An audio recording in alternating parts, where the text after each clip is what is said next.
오늘 우리에게 주시는 하나님의 말씀 히브리서 4장 1절로 13절까지의 말씀입니다. 히브리서 4장 1절로 13절까지 말씀 한 절씩 교독하고 마지막 13절 함께 읽겠습니다. 그러므로 우리는 두려워할지니 그의 안식에 들어갈 약속이 남아있을지라도 너희 중에는 혹 이르지 못할 자가 있을까 함이라. 그들과 같이 우리도 온전하라 말한 자냐 들은 바 그 말씀이 그들에게 유익하지 못한 것은 듣는 자가 믿음과 결국이지 아니하리라. 이미 믿는 우리들은 저 안식에 들어가는도다. 그가 말씀하시는 바와 같으니 내가 노하여 맹세한 바와 같이 그들이 내 안식에 들어오지 못하리라 하셨다 하였으나 세상을 창조할 때부터 그 일이 이루어졌느니라.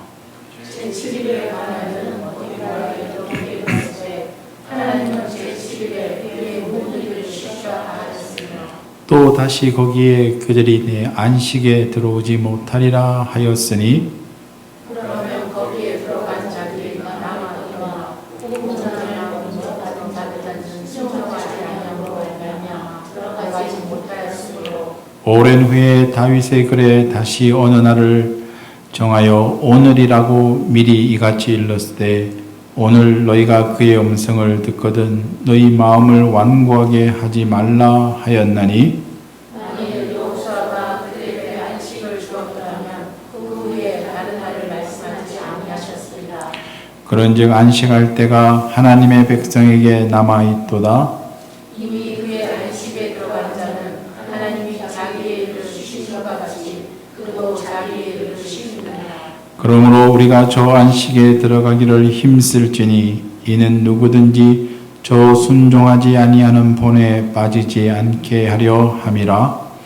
하나님의 말씀은 살아있고 활력 있어 좌우에 날선 어떤 검단에 대리하여 혼과 영과 만들과 결론을 수질러 적이기까지 하며 또 마음의 생각과 뜻을 판단하니 지으신 것이 하나도 그 앞에 나타나지 않음이 없고 우리의 결산을 받으실 이의 눈앞에 만물이 벌거벗은 것 같이 드러나느니라.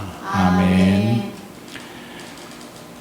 이제 오늘 우리가 방금 읽었던 이 오늘 본문은 이제 계속해서 앞전에 히브리서 기자가 하신 말씀 히브리서 시편 95편의 그 교훈과 권면 그 메시지를 이제 여전히 계속해서 적용하면서 이제 성도들을 향한 이제 엄중한 경고의 메시지를 하고 있습니다.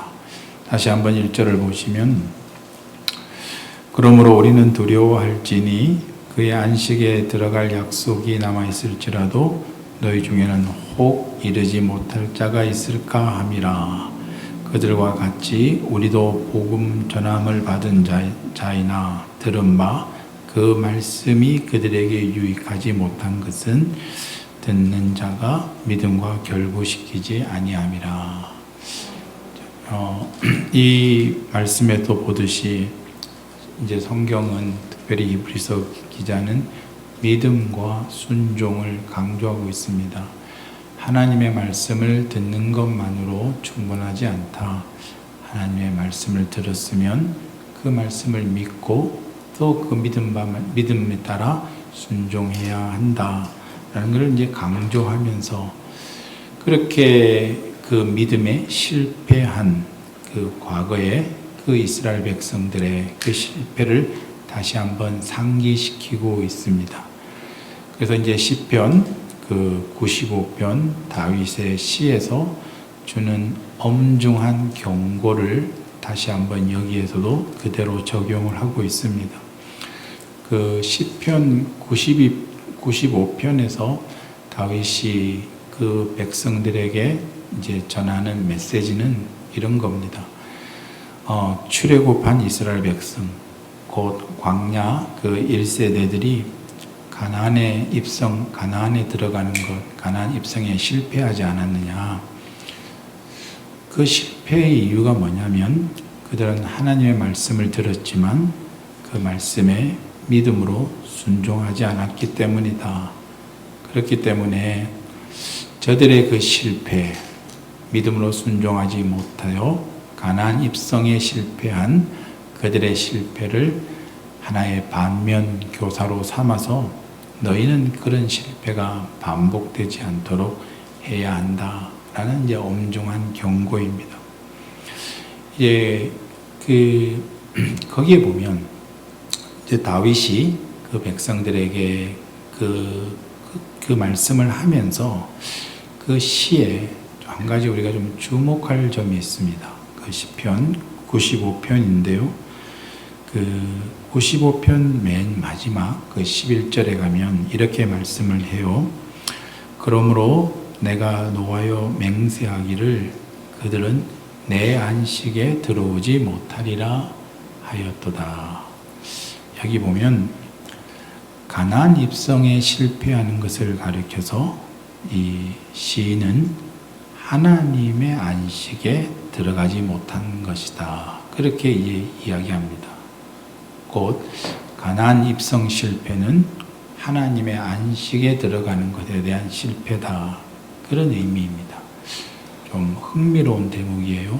우리 좀 주의를 기울여서 볼 필요가 있는데 가나안 입성에 실패하는 것이 곧 하나님의 안식에 실패하는 것이다 라는 그 말씀에서 우리가 확인하게 되는 것은 이 가나안, 성경에서 말하는 이 가나안은 다만 약속의 땅이라는, 젖과 꿀이 흐르는 약속의 땅이라는 하나의 어떤 환경적, 지리적 의미만 있는 것이 아니라 여기에는 그 이상의 의미가 내포되어 있다는 걸 우리가 알 수 있습니다.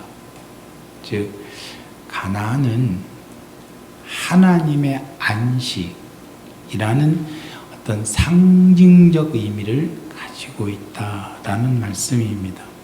따라서 오늘 성경은 이 출애굽한 이스라엘 백성, 그 광야 세대가 가나안 입성이라는 것은 그들에게는 다만 지리적, 환경적 차원에서의 가나안뿐만 아니라 여기에는 하나님의 안식이라는 차원에서 그들의 그 가나안 입성을 이해하도록, 그렇게 바라보도록 성경이 우리에게 요구하고 있는 것입니다. 잠깐 우리가 하나님의 안식, 우리가 안식일, 이런 이제 성경의 중요한 주제인데요. 이제 오늘 이 본문에서도 이 하나님의 안식이 하나의 어떤 중요한 개념으로 이제 등장을 합니다. 하나님의 안식과 관련해서 우리가 잘 아는 중요한 말씀이 있지요. 바로 안식일을 거룩히 지키라 라는 하나님의 말씀입니다. 바로 우리가 잘 아는 십계명 중에 이제 하나의 말씀인데요. 이 십계명 가운데 한 계명인 안식일을 거룩히 지키라 라는 말씀을 보면 성경에 이 말씀과 관련해서, 이 계명과 관련해서 성경은 이제 두 군데에서 이제 말씀을 합니다. 첫째는 대표적으로 우리가 잘 아는 출애굽기 20장에서 하나님이 시내산에서 모세에게 그 계명을 줄 때 돌판에 십계명을 써서 이제 그 모세에게 십계명을 줄 때 하신 말씀입니다. 거기에 보면 출애굽기 20장 8절에 보면요. 안식일을 기억하여 거룩하게 지키라. 엿새 동안은 힘써 내 모든 일을 행할 것이나 일곱째 날은 내 하나님 여호와의 안식일인즉 너나 내 아들이나 내 딸이나 내 남종이나 내 여종이나 내 가축이나 내 문 안에 머무는 객이라도 아무 일도 하지 말라. 자, 그리고 이제 11절에 우리 같이 한번 읽을까요? 시작. 이는 엿새 동안에 나 여호와가 하늘과 땅과 바다와 그 가운데 모든 것을 만들고 일곱째 날에 쉬었습니다. 그러므로 나 여호와가 안식일을 복되게 하여 그 날을 거룩하게 하였느니라. 자, 안식일을 거룩히 지키라라는 명령을 통해서 하나님은 그의 백성들이 이제 하나님의 안식에 동참하도록, 하나님의 안식에 참여하도록 말씀을 하고 있습니다. 근데 이 모세에게 주신 그 시내산에서 이 십계명에서 하신 말씀을 보면 안식일을 거룩히 지키라라고 말씀하시면서 11절에 뭐라고 얘기하냐면 나 여호와가 하늘과 땅과 바다와 그 가운데 모든 것을 만들고 일곱째 날에 쉬었습니다. 즉 하나님의 창조, 우리가 창세기 1장에서 보듯이 하나님이 세상을 만드시고 6일 동안 세상을 창조하신 후에 7일째 그 일을 마치시고 쉬신 하나님의 일곱째 날 쉬셨다. 그래서 하나님의 창조의 근거에서 안식을 이야기합니다. 근데 이 출애굽기와 더불어서 또 한 군데 이제 다시 한번 십계명을 이야기하시면서 거기에도 다시 한번 이 안식일에 대한 계명이 등장을 하는데 그게 바로 신명기 5장의 말씀입니다. 여기 신명기 5장 12절에 보면 내 하나님 여호와가 내게 명령한 대로 안식일을 지켜 거룩하게 하라. 자, 그리고 이제 그 후의 내용들은 이제 앞에서 했던 출애굽기 20장에 했던 내용과 비슷한 내용이 반복되는데, 그리고 이제 15절에 가면 그 안식일을 거룩하게 하라라고 말씀한 후에 15절에는 이렇게 말씀하고 있어요. 같이 한번 읽을게요. 시작. 너는 기억하라. 내가 애굽 땅에서 종이 되었던 내 하나님 여호와가 강한 손과 편팔로 거기서 너를 인도하여 내었나니 그러므로 내 하나님 여호와가 내게 명령하여 안식일을 지키라 하느니라. 그러니까 안식일을 지키라라는 말씀을 하면서 그 근거, 그 이유가 보면 출애굽기 20장과 신명기 5장의 이유가 다릅니다. 아까 이야기한 것처럼 출애굽기 20장에도 처음 안식일을 십계명을 주면서 말씀하실 때는 하나님이 세상을 창조하신 뒤에 그 창조를 다 이루신 다음에 하나님이 쉬셨기 때문에 너희를 그날을 안식일로 지켜라 라고 했다면, 신명기에서는 여기 보면 애굽에서 종되었던 너희를 하나님이 너희를 구원하지 않았느냐, 그렇기 때문에 안식일을 거룩하게 지키라 라고 이야기합니다. 그러니까 좀 다르죠. 안식일을 거룩하게 지켜야 되는 이유가 다릅니다. 하나는 하나님의 창조라고 이야기하고 있고 다른 하나는 하나님의 구원이라고 이야기합니다. 그러니까 전자는 출애굽기 20장에서는 하나님의 창조의 근거에서 내 안식일을, 그 창조를 기억하기 때문에 안식일을 거룩히 지키라고 명령하고 있다면, 후자는 이 출애굽 구원의 하나님의 구원 역사의 근거에서 내가 안식일을 거룩히 지키라라고 명령하고 있다는 겁니다. 그런 안식일을 지켜야 되는 이유가 하나는 창조고 하나는 구원인데 이렇게 다른데, 근데 이 둘 사이에는 한 가지 공통점이 있습니다. 어떤 공통점이 있을까요? 하나님의 창조, 그리고 또 하나의 하나님의 그 위대한 역사, 그 구원. 이 둘은 어떤 관계가 있냐면 이런 점에서 한 가지 공통점이 있습니다. 그는 바로 전적으로 하나님이 하신 일이라.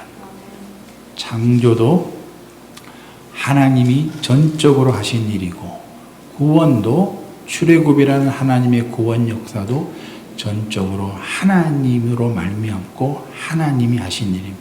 그러니까 이 일은 전적으로 하나님이 하신 일입니다.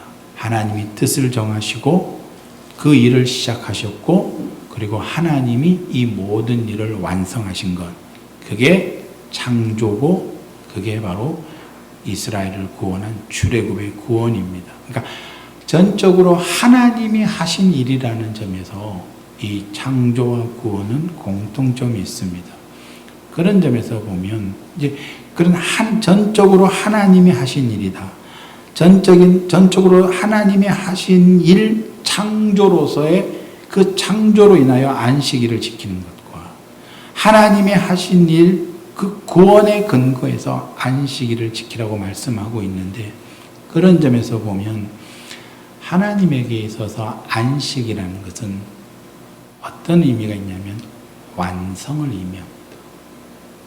하나님이 엿새 동안 세상을 만드시고 그가 시작하신 일을 그가 완성하신 다음에 더 이상 어떤 노동이나 어떤 일이 필요하지 않는 완전한 상태, 그 완성, 그게 바로 하나님에게는 안식입니다. 그리고 출애굽의 구원도 마찬가지죠. 하나님이 뜻을 정하고 하나님이 시작하시고 하나님이 이루고 완성하신 일, 그래서 거기에는 더 이상의 어떤 노동이나 수고나 어떤 일이 필요 없는 완전한 상태, 그것이 구원입니다. 그런 면에서 보면 하나님 편에서는 안식이라는 것은 곧 하나님이 하신 일의 완성을 의미하는 겁니다. 그러니까 안식에 들어온다는 것은, 그 하나님의 안식에 참여한다는 것은 하나님이 이루신 완전한 그 완성에 참여하는 겁니다. 반면에 하나님 편에서 안식은 완성을 의미하는데, 반면에 우리 편에서 그 안식은, 이것은 믿음의 영역입니다. 왜 그럴까요? 하나님 편에서의 안식은 완성을 의미하는 것이라면 우리 편에서 안식은 믿음을 요구하는 믿음의 영역입니다. 왜냐하면 이런 이유 때문에 그렇습니다. 여러분, 하나님의 안식에 참여한다는 것은 하나님이 이루신 일, 하나님이 완성하신 일에 참여한다는 그런 의미입니다. 근데 그것은 우리 인간이 노력하고 수고해서 또는 노동해서 얻어낸, 우리의 힘으로 얻어낸 결과가 아닙니다. 하나님이 하신 일을 하나님이 전적으로 행하여 이루신 일에 우리는 다만 은혜로 참여하는 겁니다.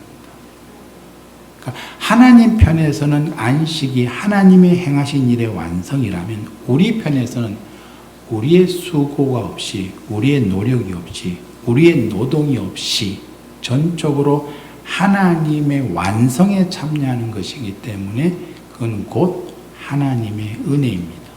그렇게 보면 우리 편에서의 안식은 곧 믿음의 영역입니다. 하나님의 은혜로 주어진 결과, 그게 바로 믿음인 겁니다. 그러니까 안식에 참여하기 위해서는 무엇이 필요합니까? 우리 편에서는 그래서 믿음이 요구되는 겁니다. 여기는 믿음으로만 갈 수 있는 겁니다. 은혜의 영역이기 때문에. 하나님 편에서는 안식은 하나님의 일의 완성이지만 그 완성에 우리에 참여하는 것은 우리의 수고가 더해지고 우리의 노력이 더해져서가 아니라 그런 수고와 노동이 전혀 개입할 수 없는 인간의 어떤 수고가 전혀 개입할 여지가 없는 완전히 믿음의 영역입니다.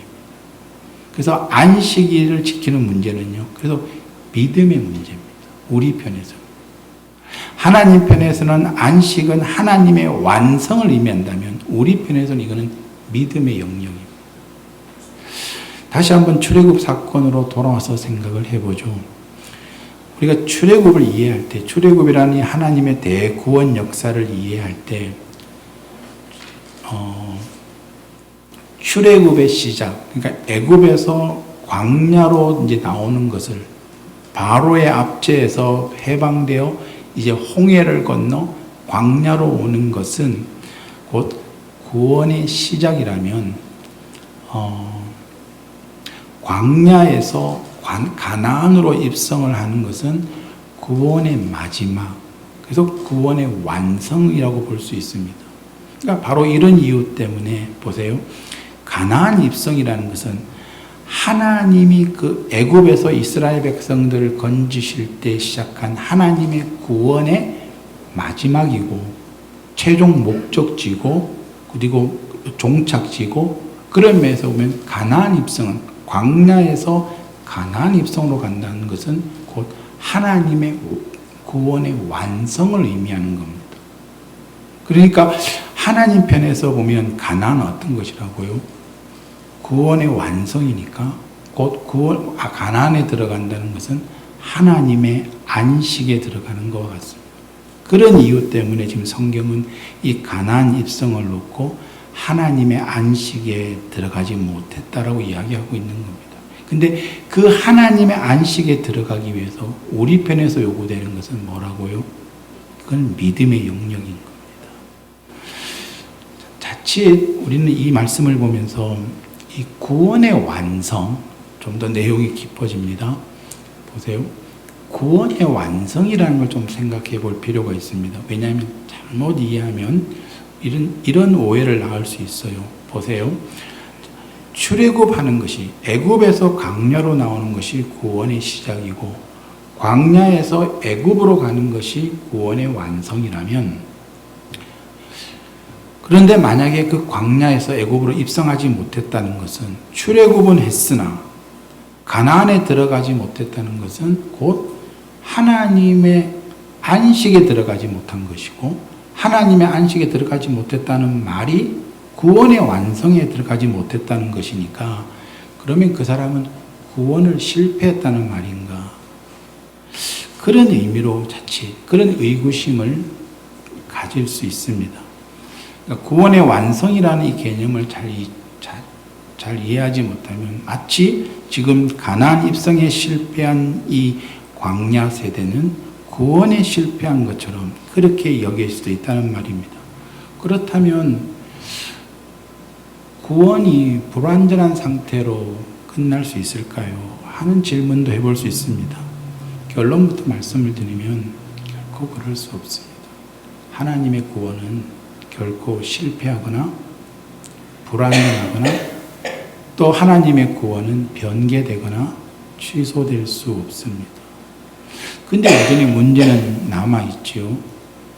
지금 이 이스라엘의 실패, 이스라엘 백성이 가나안에 들어가지 못한 것을 그럼 우리는 어떻게 이해해야 됩니까? 가나안 입성이 하나님의 안식에 들어가는 것이고 그 완성에 참여하는 것이라면 그것이 구원의 실패가 아니라면 그럼 과연 이게 뭐를 의미하는 것입니까? 여기에 우리는 이제 구원에 있어서 구원이 가지는 이중적인 면을 좀 이해할 필요가 있습니다. 그러니까 우리가 구원을 설명하면서 한국교회가 이제 부흥기를 맞으면서 많은 사람들을 교회로 초청하고 예수 믿게 만들겠다는 그 구령의 열정이 커서 그래서 이 구원에 대한 설명을 하는데 좀 많이 부족했어요. 이제 일단 교회에 앉혀놔야, 교회 예배당 안에 앉혀놔야 되고 예수 믿고 세례받는 것이 어떤 가장 큰 목적이다 보니까 우리는 이제 구원 그러면 그냥 예수 믿어 죽어서 천국 가는 것. 그게 가장 쉽고 간단한 이해였습니다. 물론 그에게 틀린 이야기는 아니지만 그러나 너무 많은 내용들이 여기에 그러니까 너무 쉽고 간단하게 하려다 보니 많은 내용들이 이제 생략되거나 또 그로 인해서 좀 구원에 대한 그 여러 오해들을 낳게 되기도 했습니다. 근데 지금은 이제 우리는 좀 더 이 구원에 성경이 말하는 하나님의 구원에 대한 좀 더 깊은 이해를 필요로 합니다. 그러니까 이런 이야기가 여러분들한테 흥미있게 안 들릴 수는 있지만 조금 더 우리 하나님이 이 출애굽 사건을 통해서 하나님이 시작한 그 구원의 시작과 그 구원의 완성을 이해하는 데 있어서 우리가 구원에 대한 좀 더 깊은 이해가 필요하기 때문에 그렇습니다. 여러분, 구원에는 이중적인 양면적인 성격이 있습니다. 하나는 뭐냐면 신분과 자격에 있어서의 구원입니다.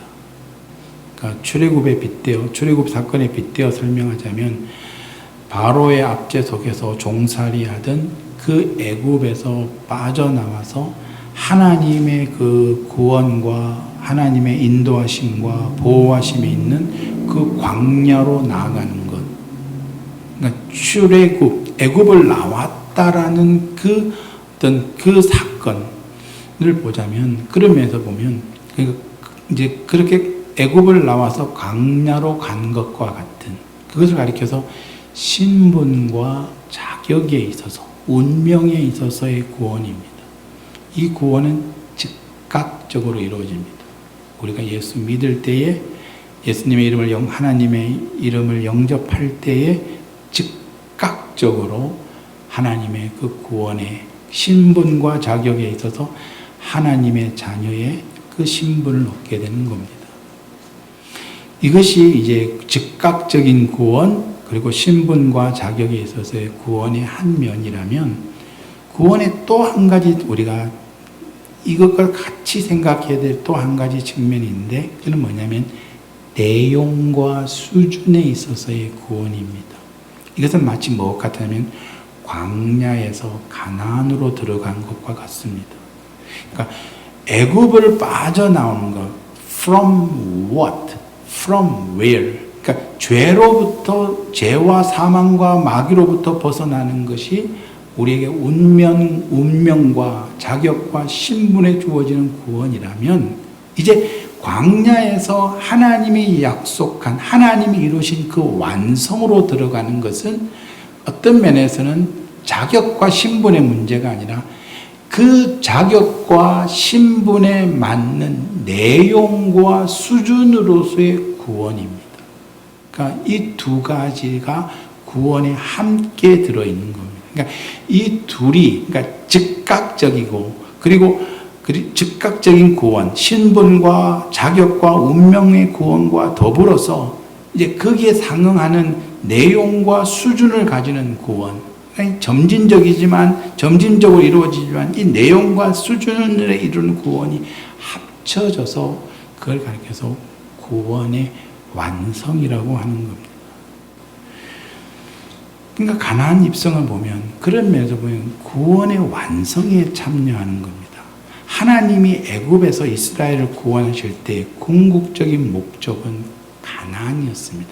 그때 궁극적인 목적의 가나안이라는 것은 다만 장소만 옮겨가는 것이 아니라 그 신분과 자격에 걸맞는 내용을 채워서 하나님의 그 안식에 참여하게 하는 것, 그걸 가리켜 하나님의 구원의 완성이라고 이야기하고, 성경은 그거를 안식에 들어가는 것이다 라고 설명하고 있는 겁니다. 근데 이 두 가지 구원을 보면 좀 특이한 점이 있어요. 그게 뭐냐면, 보세요. 구원의 시작으로서 출애굽을 보면 애굽에서 광야로 이렇게 오는 그 구원을 보면 이거는 전적으로 하나님이 행하신 일입니다. 하나님이 모세를 세우고, 하나님이 10가지 재앙을 내리고, 하나님이 홍해를 가르고, 하나님이 반석을 깨뜨려서 물을 내고, 하나님이 만나와 메추라기를 먹이시고, 구름 기둥과 불 기둥으로 그들을 인도하신 것은 전적으로 하나님이 행하시는 겁니다. 여기에는 인간의 노력, 인간의 수고 또는 인간의 어떤 노동이 개입할 여지가 전혀 없습니다. 그런데 특이한 것은 뭐냐면, 이제 그 구원의 완성으로 가는, 광야에서 가나안으로 가는 하나님의 안식으로 들어가는 일에는 하나님이 사람들에게 선택하도록 하십니다. 믿음으로 순종할 것인지 아닌지를 선택하라고 하십니다. 그리고 그 선택에 대해서 선택의 결과에 책임을 지도록 하십니다. 우리는 이 문제를 어떻게 이해해야 될까요? 애굽에서 벗어나게 하시는 일은 전적으로 하나님이 행하셨는데, 광야에서 가나안으로 들어가는 일은 우리에게 선택을 묻습니다. 믿음으로 순종할 것인지 그렇지 않을 것인지. 그리고 그 선택에 대하여 책임을 묻습니다. 이걸 보면 우리는 이 문제를 어떻게 이해해야 하고 과연 성경이 말하고 싶은 게 뭘까 하는 겁니다. 다시 한번 여러분 상기시켜 드리면, 여러분 안식에 들어가는 걸 뭐라고요? 하나님의 완성에 참여하는 겁니다. 하나님의 완성에 참여하는 완성으로서의 안식은 우리 편에서는 뭐라고요? 그거는 믿음의 영역입니다. 그러니까 구원의 시작도 믿음의 영역이지만 구원의 완성도 우리의 행위의 영역이 아니라, 노동의 영역이 아니라 그거는 우리의 믿음의 영역입니다. 그런데 그럼에도 불구하고 우리에게 선택을 요구하는 건 뭘까요? 그리고 그 선택에 대하여 책임을 묻는 건 뭘까요? 네가 선택을 잘못하면 구원을 잃어버릴 수 있어, 그 얘기를 하고 싶은 걸까요? 그게 아닙니다. 여기에 여러분 오해가 없어야 됩니다. 여러분, 우리가 믿음이라는 말로 퉁쳐서 이야기하지만, 여러분 성경이 말하는 이 믿음은 두 가지의 요소가 들어 있습니다. 하나는 뭐냐면 우리가 하나님을 전적으로 신뢰하는 믿음, 그리고 그 믿음에 따라오는 순종이 있습니다. 이 둘은 분리가 될 수 없습니다. 그러니까 믿음, 제가 그 아브라함에 대한 그 강의를 하면서도 믿음과 순종, 아브라함의 생애 속에서도 믿음과 순종이 함께 갔던 것처럼, 그러니까 믿음과 순종은 어느 하나를 선택하고 어느 하나를 포기하는 그런 문제가 아닙니다. 믿음이 있으면, 성경이 말하는 믿음, 하나님이 요구하는 믿음은 믿음이 있으면 거기에 상응하는 순종이 따라와야 되고, 어떤 순종도 어디서 와야 됩니까? 믿음에서 나와야 됩니다. 그러니까 그럼 우리가 믿음의 영역에는 믿음과 순종이, 이것이 이 두 가지가 있는데, 다르게 표현하면 믿음이라는 것은 곧 여기서 말하는, 전도에서 말하는 믿음이라는 것은 은혜입니다. 내 공로, 내 수고, 내 노력이 아니라 전적으로 하나님이 하신 일에 대한 그 결과를 선물로 받기 때문에 그거를 은혜라고 하는 겁니다. 또 성경은 그 바울은 이 은혜를 다른 표현으로 믿음이라고 하는 겁니다. 그런데 이 은혜는 우리가 잊지 말아야 되는 게 뭐냐면, 이 은혜에는 그 은혜에 따르는 책임이 있습니다. 그러니까 은혜를 받는다는 것은 자유와 해방의 자리로 가는 거지만, 그 자유와 해방의 자리는 방종과, 그러니까 방종의 자리로 가는 것이 아니라, 지난주에 그런 얘기했죠. 기억하시겠습니까? 책임의 자리로 가는 겁니다. 그 책임이 뭐라고요? 은혜에 따르는 책임. 그게 뭐냐면 순종입니다. 그러니까 여기서 순종은요, 굉장히 잘 보세요. 여기서 순종은 구원을 받기 위한 조건으로서 제시하고 있는 것이 아니라, 은혜 받은 자에 따르는 정당한 반응이 뭐냐라고 할 때 순종을 이야기하는 겁니다. 그러니까 순종하면 네가 구원받을 수 있다라고 얘기하면 그건 율법으로 다시 돌아가는 겁니다. 지금 여기서 요구하는 구원의 완성으로 가는 그 과정에서의 순종이라는 것은 하나님이 시작하신 일, 그 구원의 은혜로 참여한 것에 따른 정당한 반응으로, 그런 책임 있는 반응을 요구하는데, 그게 뭐라고요? 순종입니다. 여기서 순종은요, 조건이 아닙니다. 책임을 묻고 있는 겁니다. 이게 무슨 얘기냐면, 보세요. 왜 책임을 물을까요? 우리에게 책임을 묻는 이유가 뭘까요? 애굽에서 나온 이스라엘 백성들에게 가나안에 들어가서 믿음으로 순종해서 들어갈 것인지 말 것인지를 선택하라고 하고, 그 선택의 책임을 묻는 이유는 뭐냐면 책임을 질 수 있는 존재가 됐다는 겁니다. 그전에는요, 책임질 수 없는 존재입니다. 그러니까 책임을 질 수 있는 실력이나 능력이 없었던 존재에, 그런 존재에게는 묻지 않았던 겁니다. 여러분, 이게 좀 도움이 될는지 그냥 표정들이 다 이 더운 여름날 목사님 이런 얘기를 하고 있으니, 제가 올여름까지만 할게요. 올여름까지만, 딱 8월까지만 딱 하고 더 이상 이런 얘기는 안 할 건데요. 여러분 자식을 키워보면 좀 아는 게 있습니다. 혹시 자식이 안 계신 분들은 오해하지 마십시오. 그냥 키워본 사람으로서 하는 얘기는 자식을 키우면 아는 게 있는데 늘 큰 놈이 혼납니다. 형제들 있으면. 그러면 이제 큰 놈의 불만은 뭐냐면, 그러니까 마지의 불만은 왜 나만 혼내? 잘못은 쟤도 했고 쟤 동생도 다 했는데 왜 나만 혼내? 엄마 아빠는 왜 나만 싫어해? 막 그런 이제 불만이 있습니다.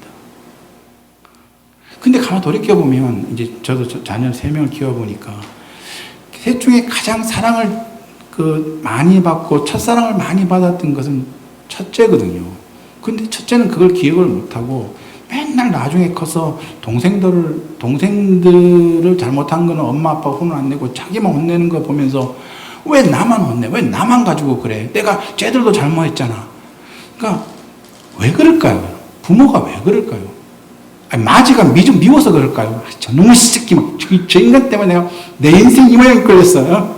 그 원함이 사무처가 나오는 걸까요? 아니잖아요. 컸으니까. 그 정도는 네가 사리 분별할 수 있고 판단할 수 있는 능력이 된다고 믿으니까. 그 정도는 네가 좀 책임져 줄 수 있는 자리가 그런 실력이 있으니까 묻는 거거든요. 그러니까 그럴만한 그 말이 통할 만한 실력이 안 되면 묻지도 않아요. 혼도 안 내고요. 그러니까 마치 보면 보세요. 지금 이스라엘 백성들에게 너 가나안의 입성에 들어가기 위해서 순종해야 돼 라고 그 책임을 묻는 게 순종해야지 네가 구원받을 수 있어 어떤 조건으로 제시하고 있는 것이 아니라 하나님의 구원받은 자들, 은혜받은 전적인 은혜로 구원받은 자들의 그 믿음의 영역 안에서 사는 자들은 어떤 존재냐? 그 은혜에 따르는 정당한 반응을 할 수 있는 책임을 물을 수 있는 그런 존재가 된 겁니다. 다르게 말하면 이제는 순종할 수 있는 존재가 된 겁니다. 그러니까 하나님의 관심은요, 구원에 있어서 하나님의 관심은 뭐냐면 내가 이 죄인들을 구원시켜서 얼마나 쓸모있는 사람으로 만들어내는가에 관심이 있는 것이 아니라 죄인이었던 하나님의 백성들을 하나님의 말씀에 순종할 수 있는 그런 존재로 만드는 그 존재에 관심이 있는 겁니다. 그러니까 좋은 열매를 맺는 것이 하나님의 관심이 아니라 하나님의 관심은 좋은 나무에 관심이 있는 겁니다. 그러니까 마태복음 7장에 보면 좋은 나무가 아름다운 열매를 맺고 못된 나무가 나쁜 열매를 맺는다. 그러니까 열매가 이것이 좋은 나무인지 나쁜 나무인지를 분별해주는 하나의 시금석이 돼요. 그러니 좋은 열매 맺자 이 얘기가 아닙니다. 거기서 중요한 것은 너희는 어떤 존재인 줄 아느냐? 예수 믿는 봐라. 좋은 나무가 아름다운 열매를 맺고 못된 나무가 나쁜 열매를 맺어. 그러니 좋은 열매를 맺어야 돼. 그게 아니라 너희는 좋은 아름다운 열매를 맺을 수 있는 좋은 나무야. 그런 존재야. 그러니까 하나님의 우리를 향한 구원의 관심은 우리를 구원시켜서 뭔가 대단한 일을 만들어내는 그 무엇에 있는 것이 아니라 우리 한 사람 한 사람 그 존재에 관심이 있습니다.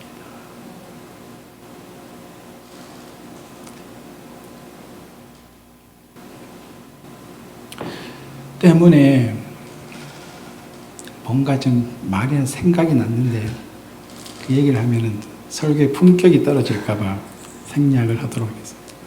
그러니까 믿음의 영역 안에서 믿음의 영역에는 믿음과 순종이 있습니다. 다르게 말하면 은혜와 그 은혜에 따른 책임이 있습니다. 그러니까 이 믿음과 순종을 통해서 하나님의 구원의 완성으로 가는 것, 그게 뭐라고요? 하나님이 구원을 이루어 가시는 하나님의 방법이라는 것. 그러니까 하나님은 그 방법을 통해서 지금 이스라엘 백성, 자신이 구원한 하나님의 백성들을 하나님의 말씀에 책임을 질 수 있는 그런 존재로 만들어가는 것이 하나님의 그 구원의 궁극적인 목적이었듯이 오늘 예수 믿는 사람들에게도 동일한 목적을 가지고 계십니다. 하나님의 관심은요, 우리를 얼마나 잘 써먹느냐 있지 않습니다. 유용성, 효능감, 실용성이 있지 않습니다. 내가 저 집사를 내가 잘 갖고 가지고 좋은 일꾼 만들어 가지고 뭐 선교도 보내고 교회도 부흥시키고 교회 예배당도 짓고 얼마나 좋은 어떤 일을 할 수 있는 효능감 있는 어떤 그런 일꾼을 만드는데 하나님의 관심이 있는 게 아닙니다. 하나님은 하나님의 말씀에 책임질 수 있는 좋은 나무 같은 그런 한 존재가 되는데 하나님의 관심이 있는 겁니다. 그런 면에서 보면 보세요. 이것이 하나님이 구원을 이루어가는, 구원을 완성해가는 하나님의 방법이라고 할 때 이런 구원에 대한 가르침, 이런 구원에 대한 이해를 가지고 다시 한번 우리가 살아가는 이 인생, 성도로서의 우리의 인생을 다시 한번 여러분 생각해 보지 않겠습니까? 오늘 우리는 어찌 보면 구원은 받았으나 하나님의 안식에는 이르지 못한 현실을 살아가고 있습니다. 그리고 그 현실의 대부분은 뭐로 채워져 있냐면 탄식과 한숨과 눈물과 후회와 역경과 고난으로 채워진다는 사실입니다. 여기가 우리가 놀라게 되는 겁니다. 홍해를 건넜으면 하나님의 탄탄대로가 승승장구하는 탄탄대로가 열릴 줄 알았는데 그들 앞에 광야가 펼쳐지는 걸 보면서 마실 물이 없고 먹을 양식이 없는 그 광야라는 현실을 지나면서 그 이스라엘 백성들이 그렇게 좌절했던 것처럼 그러면서 이게 뭔가 하는 왜 이런 일들이 내게 일어나나 하는 그 현실을 살아내야 됐던 것처럼 실은 우리는 하나님의 구원을 받았으나 아직 그 안식을 현실로 가지고 있지 못한 삶을 살게 됩니다. 이런 삶의 현실을 목도하면서 직시하면서 우리는 신앙에 대해서 믿음에 대해서 많은 생각들을 해보게 되지요. 왜 하나님이 이렇게 하시죠? 왜 하나님이 이렇게 지난한 과정을 지나게 하십니까? 아니 그냥 홍해에서 딱 건져가지고 애굽에다 딱 집어넣으면 안 됩니까? 그 40년이라는 지난한 과정을 그걸 다 지나게 하십니까? 왜 고난과 역경이라는 그 끝이 보이지 않는 긴 터널과 같은 그런 인생을 살게 하십니까? 그러면서 이러죠. 하나님 이렇게 살 바에요. 이렇게 지지고 볶고 지난한 인생을 살 바에요. 차라리 그럴 바에야 빨리 천국에 데려가 주십시오.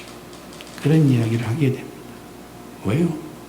우리가 믿었는데 자신의 기대와 바람과 예상이 빗나가는 현실을 직시하면서 사람들은 원망하고 불평하고 체념한 채 어찌 보면 망연자실한 삶을 보내고 있는지도 모르겠습니다. 근데 여러분 기억하셔야 됩니다. 우리가 하나님이 우리를 구원하시는 그 구원을 완성해가는 하나님의 방법을 이해하지 못하면 우리는 그럴 수밖에 없습니다. 오늘 우리에게 주어진 하루하루가 얼마나 소중한 시간들이고 이 시간들이 우리에게 이 시간을 통해서 무엇을 일하고 무엇을 만들어 가시는지를 다 놓쳐버리게 됩니다. 성령 에베소서 사도 바울이 그러지요. 성령 충만한 사람, 너는 오직 성령의 충만을 받으라. 그러면 다른 말이 뭡니까? 세월을 아끼라. 시간을 헛되이 쓰지 말라. 그러니까 하나님이 그 구원을 이루고 그 완성해 가시는 그 방법에 있어서 보세요. 하나님은 매일매일의 그 시간 속에서 우리를 자꾸만 믿음과 순종으로 끊임없이 순종할 수밖에 없는 그 환경 속으로 자꾸만 우리를 밀어넣고 계시다는 겁니다. 왜 그렇게 하실까요? 우리가 미워서 그러실까요? 아닙니다. 그것이 무엇을 만들어낸다고요? 하나님의 구원, 하나님의 안식, 하나님의 그 구원의 완성을 가기 위해 그것이 바로 하나님이 일하시는 방법이다. 그러니 고난이 있다고 고난이 없게 해두려고 기도하지 마라. 고난을 외면하고 고난을 피하려고도 하지 마라. 거기는 하나님이 일하시는 곳이다. 광야는 하나님이 일하시는 곳이다. 그 광야의 시간들을 통해서 하나님은 그 하나님의 은혜를 아는 자에 걸맞는 수준과 내용을 채워가실 것이다. 그리고 그것을 하나님은 완성해 가실 것이다. 그게 바로 하나님의 일하십니다. 이것은요, 이스라엘 백성만 그런 게 아닙니다. 하나님의 아들 예수도 동일한 방법으로 그렇게 구원을 완성해 갔습니다. 우리가 다음에 보겠지만 히브리서 5장 7절에 그가 육체에 계실 때에 자기를 죽음에서 능히 구원하실 이에게 심한 통곡과 눈물로 간구와 소원을 올렸고 그의 경건하심으로 말미암아 들으심을 얻었느니라. 그가 아들이시면서도 받으신 고난으로 순종함을 배워서 온전하게 되셨은즉 예수님도 고난을 통해서 순종을 배웠습니다. 그 순종이 하나님의 구원을 완성해가는 하나님의 일하심이었다고 이야기합니다. 사랑하는 성도 여러분, 어찌 보면 이 이야기가 여러분들에게 조금은 불편한 이야기처럼 들릴지도 모르겠습니다. 좀 더 쉬자, 좀 더 안정되게 살자, 좀 더 편안하게 살자, 좀 더 누리며 살자, 그걸 우리가 바라는데, 그런데 성경은 이렇게 이야기합니다. 고난은 성도의 삶에 있어서 선택이 아니라 필수다. 그리고 그 고난 속에서 하나님은 순종을 배우게 하심으로 은혜에 따르는 정당한 책임을 지는 존재가 어떤 존재인지를 알게 하심으로 하나님은 신분과 자격에서뿐만 아니라 거기에 걸맞는 내용과 수준을 하나님이 채워가시는 하나님의 일하심이라고 이야기합니다. 여기서 중요한 것은 얼마나 성공했느냐, 몇 번을 이겼느냐가 아닙니다. 어째 보면 매일매일의 실패의 연속일 수도 있습니다. 오늘도 기도하신 것처럼 지난 주간 그렇게 주님 바라보고 살려고 했지만 못 살았습니다. 용서해 주십시오. 어쩌면 죽는 그날까지 우리는 그 기도를 할 수밖에 없을 겁니다. 하지만 그 매일매일의 실패 속에서 여러분, 그것이 하나님이 우리를 완성으로 만들어가는 하나님의 일하시는 방법이라는 것 기억하십시오. 그러니 오늘 우리에게 주어지는 매일매일의 도전, 그 싸움을 외면하지 말고 피하지 말고 살아내셔야 됩니다. 살아내셔야 됩니다. 어떻게요? 주님 생각하고 주님 바라보고 믿음으로 살아내셔야 됩니다. 기도하겠습니다. 사랑과 은혜가 풍성하신 하나님 참 감사합니다. 오늘 우리에게 하나님의 그 크신 구원을 알게 하시고 우리를 하나님의 그 영원한 안식, 그 완성, 구원의 완성을 이끌어가기 위하여 우리에게 끊임없이 매일 도전하시고 우리를 권면하시고 우리를 이끌어가시는 하나님의 그 은혜를 다시 한번 깨닫습니다. 그러게 원망하지 않게 하옵소서, 불평하지 않게 하여 주옵소서, 피할 길만 찾지 않게 하여 주옵소서. 매일매일에 주어지는 그 수많은 도전과 싸움 앞에 하나님 당당하게 맞설 수 있는 용기 주시옵소서. 비록 실패할지라도 넘어질지라도 또 넘어질지라도 다시 한번 오뚜기처럼 그렇게 일어날 수 있는 신앙 허락하여 주시옵소서. 감사드리고 예수님의 이름으로 기도 올리옵나이다. 아멘.